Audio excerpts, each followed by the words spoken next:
Hello everyone, welcome to my channel Ease Learning. This is Monica and today I will discuss about the teacher education unit. हम discuss करेंगे unit 4 teacher education को, जिसमें आपके तीन जो important developer हैं उन्होंने क्या कंट्रीब्यूशन दिया टीचर एजुकेशन पार्ट में, उसको डिस्कस करेंगे। लास्ट क्लास मैंने ली थी ली एस शुलिमन के बारे में। आज हम डिस्कस करेंगे जर्गन हर्बरमास। ठीक है, उसके बाद नेक्स्ट क्लास होगी डेन एल क्यूक। ठीक है, डेन ल्यूक की क्लास होगी। तो तीन आपके डेवलपर्स हैं, बहुत इंपॉर्टेंट हैं। हम anti UGC net paper education को डिस्कस कर रहे हैं, तो इनमें इनका कंट्रीब्यूशन बहुत ज्यादा है, तो इसलिए आपके सिलेबस में मेंशन है और क्वेश्चन आता है। लेकिन गूगल पे भी आपको ज्यादा कंटेंट नहीं मिलता, बुक्स में भी नहीं मिलता, तो थोड़ा सा क्वेश्चन किस टाइप के आ रहे हैं और कंटेंट नॉलेज क्या होनी चाहिए आपके पास, उसके लिए इंपॉर्टेंट लेक्चर है। तो सारा आपका डाउट जो है वो क्लियर हो जाएंगे इस पर्टिकुलर क्लास के बाद, और आपसे मैं पीडीएफ शेयर करूंगी व्हाट्सएप ग्रुप पे। फाइन, चलिए स्टार्ट करते हैं क्लास को। जर्गन हर्बरमास, देखिए इनका ना कंट्रीब्यूशन था टीचिंग एंड लर्निंग पार्ट में, टीचिंग एंड लर्निंग एस्पेक्ट में। ठीक है, हमने ली एस शुलिमन भी डिस्कस किया, ये भी टीचिंग एंड लर्निंग में इनका कंट्रीब्यूशन था। तो अब इनका कंट्रीब्यूशन टीचिंग एंड लर्निंग में है, तो टीचर एजुकेशन में टीचिंग एंड लर्निंग स्ट्रैटेजीज क्या होनी चाहिए, टीचिंग एंड लर्निंग में स्किल्स कौन सी होनी चाहिए, सब चीजों की बात की गई है। इसलिए टीचिंग एंड लर्निंग एस्पेक्ट में टीचर एजुकेशन में नहीं इंक्लूड किया गया। तो प्रीवियस ईयर क्वेश्चन के साथ हम डिस्कस करेंगे और क्या इंपॉर्टेंट है आपके लिए। ठीक है, किस टाइप की नॉलेज देते हैं, क्या कीवर्ड्स हैं, उनकी बात करेंगे। इन्होंने 3 टाइप की आपकी नॉलेज दी है। नॉलेज की बात करते हैं, यहाँ पे हम 3 टाइप की नॉलेज दी है। उन 3 टाइप की नॉलेज को हम डिस्कस करेंगे, उनका क्या एस्पेक्ट्स है, रिलेटेड एस्पेक्ट्स, उनको भी डिस्कस करेंगे। ठीक है, देखिए Jurgen Habermas theory of knowledge constitute interest. इन्होंने नॉलेज और इंटरेस्ट इनके साथ बात की कि नॉलेज का इंटरेस्ट के साथ कैसे कनेक्शन है। As a technical, cognitive interest, practical and emancipatory interest. ठीक है, इमेंसिपेटरी को क्रिटिकल भी कहा जाता है। ठीक है, और ये 1968 में दिया था इन्होंने। Is useful way to explore knowledge for teaching and its impact on student engagement. कहते हैं जब टीचर को नॉलेज होगी इन 3 एस्पेक्ट्स के बारे में, तभी वो स्टूडेंट पे उसका इम्पैक्ट डाल पाएंगे। ऑब्वियसली अगर स्टूडेंट टीचर को किसी पर्टिकुलर चीज में नॉलेज है, उसकी कंटेंट नॉलेज अच्छी है, जैसे कि हमने लिया शुलिमन का कीवर्ड क्या था, पीसीके। पीसीके था, हमने डिस्कस किया था पैडागोजिकल कंटेंट नॉलेज। ठीक है, पैडागोजिकल स्किल्स और कंटेंट दोनों में मास्टरी अगर टीचर की है तो आप बेस्ट दे पाओगे अपना स्टूडेंट को, क्योंकि टीचर का पार्ट ज्यादा है, उनको देना है, उनको बच्चों को सिखाना है। तो ठीक है, तो पीसीके था उनका, लिया है शुलिमन का। अब इन्होंने क्या कहा है, 3 टाइप की नॉलेज दी है, उसको डिस्कस करेंगे।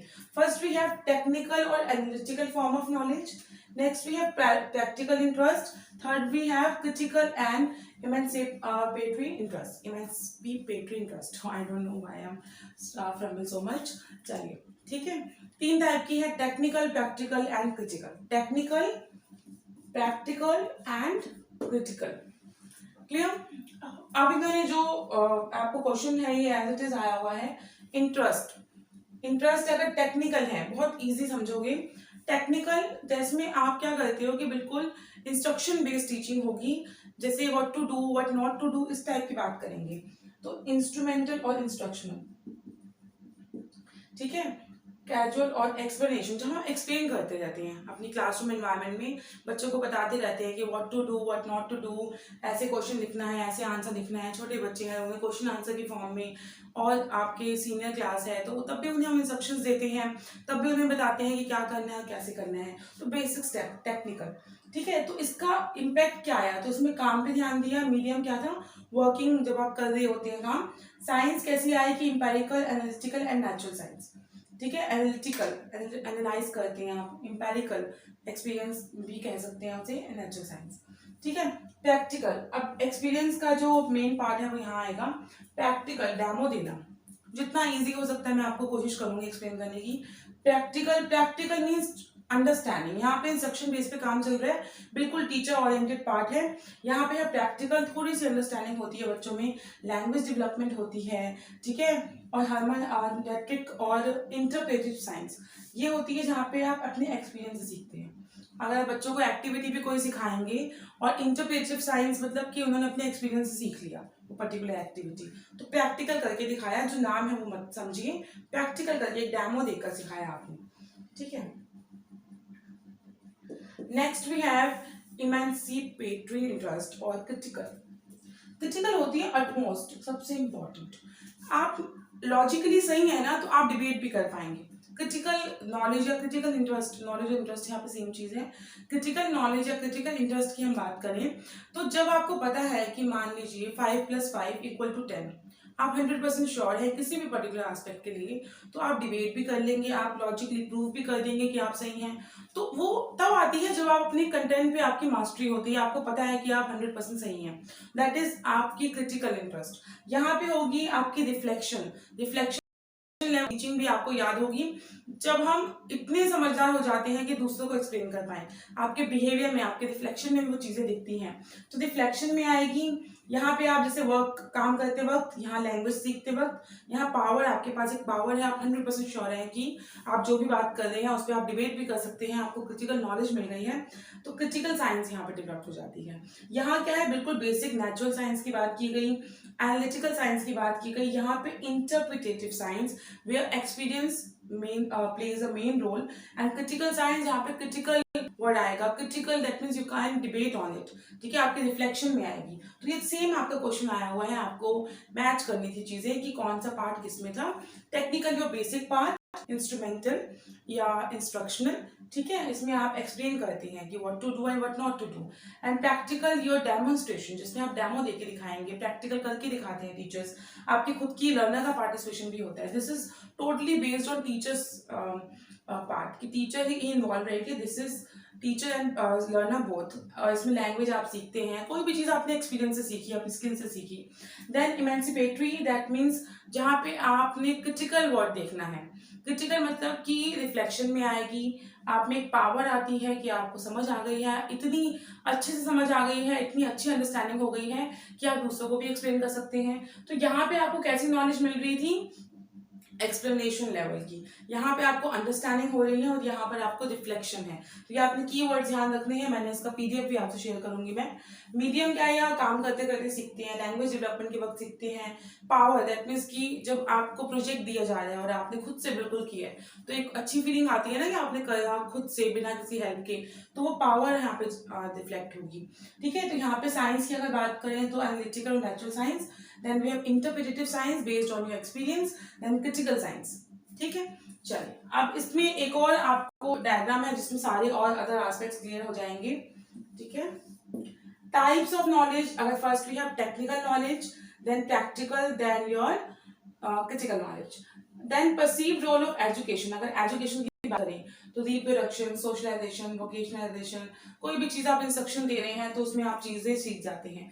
Transmissive lecturing, transmissive based on teachers, teacher का रोल है, ठीक है। देन प्रोडक्ट, जब भी टीचर की बात करेंगे तो प्रोडक्ट ओरिएंटेड, टीचर किस पे काम करते हैं कि रिजल्ट निकल कर आए, आपको जो भी सिखा रहे हैं रिजल्ट निकले, कुछ एक प्रोडक्ट के ऊपर काम करते हैं, product oriented. Then behaviour, cognitive and linear type की पैडागोजी होगी। बिहेवियर, आपके बिहेवियर में कॉग्निटिव और लीनियर, लीनियर में स्ट्रेट लाइन, ठीक है, बेसिक चीजों की बात हो रही है। Technical, that means reproduction, socialisation, vocationalisation, transmissive lecturing, product oriented and behaviour cognitive. Next we have practical. Practical demonstration याद रखना है इसमें। लिबरल रोल, दोनों का हो जाएगा टीचर प्लस लर्नर। ट्रांजक्टिव, ठीक है, आप ट्रांजक्टिव या ट्रांजेक्शंस याद रखिए, ठीक है। प्रोसेस चल रही है, अभी कोई हमारा प्रोडक्ट निकल कर नहीं आया। एंड कंस्ट्रक्टिव, आपने कुछ सीखा, कंस्ट्रक्शन मीन्स आपने कुछ बनाया। Then we have critical, transformative. मैंने आपको जो लर्निंग में, लीडरशिप में दो चीजें बताई थी, transformation and transaction. Transaction means लेन देन, ट्रांजैक्शन क्या है कि छोटे एस्पेक्ट को बताता है, नैरो, और ट्रांसफॉर्मेशन इज वाइडर। और सबसे आपने ट्रांसफॉर्मेशन कर दिया, मेकओवर याद रखना अपना, ठीक है। किसी का भी मेकओवर हो रहा है दैट मीन्स कंप्लीट ट्रांसफॉर्मेशन हो गया। आपने कोई ऐसा कोर्स ज्वाइन किया और आपका कंप्लीट ट्रांसफॉर्मेशन हो गया उस कोर्स को ज्वाइन करने के बाद। आपने ग्रूमिंग क्लासेस ज्वाइन कर ली तो आपका एक ट्रांसफॉर्मेशन हो गया। आपको पता है how to behave, how to sit in a particular situation, how to talk, ये सब चीजें आपने सीख ली तो ट्रांसफॉर्मेशन हो गया।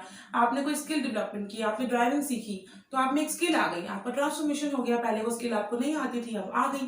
लीडरशिप में भी लीडर ऐसे मिल जाते हैं कई बार आपके मेंटोर जो आपका एक कंप्लीट ट्रांसफॉर्मेशन करते हैं। जैसे टीचर की रिस्पेक्ट करने को मैं हमेशा क्यों कहती हूँ, क्योंकि टीचर हमें कुछ देकर जाते हैं, ठीक है, वो हमारा ट्रांसफॉर्मेशन ही कर देते हैं। अगर आपके पास अच्छे टीचर है तो आप मतलब किसी भी सिचुएशन में प्रॉब्लम नहीं आएगी। मुझे जब कमेंट आते हैं या क्वेश्चन आप लोग पूछते हैं, चाहे बिजी हो चाहे कुछ भी हो, मुझे ये होता है कि अगर स्टूडेंट ने कुछ पूछा है तो कैसे भी उसका जवाब देना है। तो कभी आपको विद इन 1 मिनट आंसर मिल जाता है और कभी थोड़ा सा लेट, लेकिन आंसर जरूर मिलेगा। मेरी भी ये कोशिश होती है कि अगर स्टूडेंट कुछ एक उम्मीद से आपसे पूछ रहे हैं, आप उससे कुछ क्वेश्चन पूछ रहे हैं या उनको कोई कंटेंट चाहिए या कोई नॉलेज चाहिए, जब मुझसे पीडीएफ आप लोगों ने स्टार्ट किए कि आप पीडीएफ शेयर कीजिए, तो फ्री ऑफ कॉस्ट मैंने आपको पीडीएफ देना स्टार्ट किया। काम एक्चुअली बढ़ गया मेरा, ठीक है, क्योंकि I don't have any team, मेरे पास कोई भी टीम नहीं है एट प्रेजेंट। तो आपको लेक्चर भी खुद प्रिपेयर करना है, पीडीएफ भी खुद बनाना है, फ्यूचर क्लासेस के लिए भी प्रिपेयर करना है, तो बहुत सारी चीजें हैं। लेकिन वो पीडीएफ और बच्चों को पसंद भी आ रहे हैं, ठीक है। तो एक मोटिवेशन मिलता है जब आप लोगों से कमेंट मिलते हैं कि आपको अच्छा लग रहा है, कंटेंट नॉलेज अच्छी मिल रही है, वीडियो लेक्चर अच्छे लग रहे हैं, तो एक मोटिवेशन मिलता है। और वही रीजन है कि कंटिन्यूशन में कंसिस्टेंसी है और आपको रेगुलर ईज लर्निंग पे वीडियोस मिल रही हैं। तो टॉपिक ये था कि ट्रांसफॉर्मेशन हो जाता है, तो मेरा ट्रांसफॉर्मेशन भी आप लोगों ने किया है कि आपको एक फीडबैक मिला है तो ट्रांसफॉर्मेशन हो गया। मैं अगर कैपेबल हूँ कि मैं किसी का ट्रांसफॉर्मेशन कर पाऊँ तो वो चीजें आपकी मैटर करती हैं। तो क्रिटिकल में ट्रांसफॉर्मेशन वर्ड आएगा, डोंट गेट कंफ्यूज, ट्रांसफॉर्मेशन, ठीक है। यहाँ पे आता है ट्रांजैक्टिव, सिर्फ लेन देन की बात हो रही है, आपने सिर्फ सीखा है, डेमोन्स्ट्रेशन किया, आपने नॉलेज को ट्रांजैक्शन बेस पे किया है। यहाँ ट्रांसफॉर्मेटिव है and practice oriented. Practice word जो था पॉलो फेरे ने दिया था, और क्रिटिकल पैडागोजी जिसकी क्लास में ऑलरेडी ले चुकी हूँ। तो प्रैक्टिस ओरिएंटेड, और यहाँ पे आपने देखो कॉग्निटिव और लीनियर सिर्फ मेंटल एबिलिटी से खेला, यहाँ बच्चे ने खुद बनाया, कंस्ट्रक्टिविज्म की तरफ जाए, और यहाँ पे क्रिटिकल पैडागोजी आई। तो टाइप ऑफ पैडागोजी भी अगर पूछ लें कि टेक्निकल में पैडागोजी कौन सी यूज थी, तो behaviour and linear and cognitive. Practical में कौन सी पैडागोजी यूज थी, कंस्ट्रक्शन, ठीक है, बेस्ड ऑन योर कंस्ट्रक्शन, आपने कुछ बनाना सीखा। एम्पेरिकल में कौन सी थी, critical pedagogy, also given by Paulo फेरे, ठीक है। तो practice oriented, practice, P stand for practice, P stand for practice. तो आप प्रैक्टिस कर करके सीख जाते हैं, आपका एक कंप्लीट ट्रांसफॉर्मेशन हो जाता है। तो this is the utmost important type of knowledge, critical knowledge. Clear. तो हमने क्या सीखा है कि जॉर्गन हर्बरमास ने थ्योरी दी थी, थ्योरी ऑफ नॉलेज, 3 एस्पेक्ट थे। हम कीवर्ड्स पे चलते हैं। तो पहला हमने जैसे लिया शुलिमन किया था, उनका कीवर्ड था पीसीके। 7 टाइप की नॉलेज दी थी उन्होंने, content knowledge, then we have curriculum knowledge, learner needs based knowledge, background knowledge, purpose, value, pedagogical content, ठीक है, 7 टाइप्स की नॉलेज दी थी। तो कीवर्ड क्या है, पेडागोजिकल कंटेंट। यहाँ पे कीवर्ड क्या है, 3 types of knowledge, technical, analytical, practical and critical, TPC. इसे याद रखना, टेक्निकल योर बेसिक, वहाँ आप इंस्ट्रक्शंस देंगे और मीडियम वर्क होगा, नेचुरल साइंस पे बेस्ड होगा। Practical, you are giving practical demos दे रहे हैं आप, अंडरस्टैंडिंग लेवल इंप्रूव हो रही है, लैंग्वेज डेवलपमेंट में भी काम आती है। इंटरप्रेटिव साइंस एक्सपीरियंस पे बेस्ड है। देन क्रिटिकल, योर रिफ्लेक्शन, आपकी पावर आपकी आएगी उस रिफ्लेक्शन के अंदर, क्रिटिकल साइंस होगी। अगर यहाँ टेक्निकल, प्रैक्टिकल और आपकी क्रिटिकल, इनमें पूछे पैडागोजी कौन सी है, cognitive, constructivism and critical pedagogy, ठीक है। तो यहाँ पे थी ट्रांसमिसिव, देन ट्रांजैक्टिव एंड ट्रांसफॉर्मेटिव। इसमें टीचर बेस्ड है तो product oriented, this is process, and this is learner oriented, practice oriented. कोई कंफ्यूजन की जरूरत नहीं है, टॉपिक आपको क्लियर है। पीडीएफ में आपसे शेयर करूंगी व्हाट्सएप ग्रुप पे, और ऐसे ही मोटिवेशन दीजिए मुझे। आपको वीडियोस अच्छी लग रही है तो please like, share and comment, और जो भी चैनल के साथ नए हैं please do subscribe to my channel. Thank you.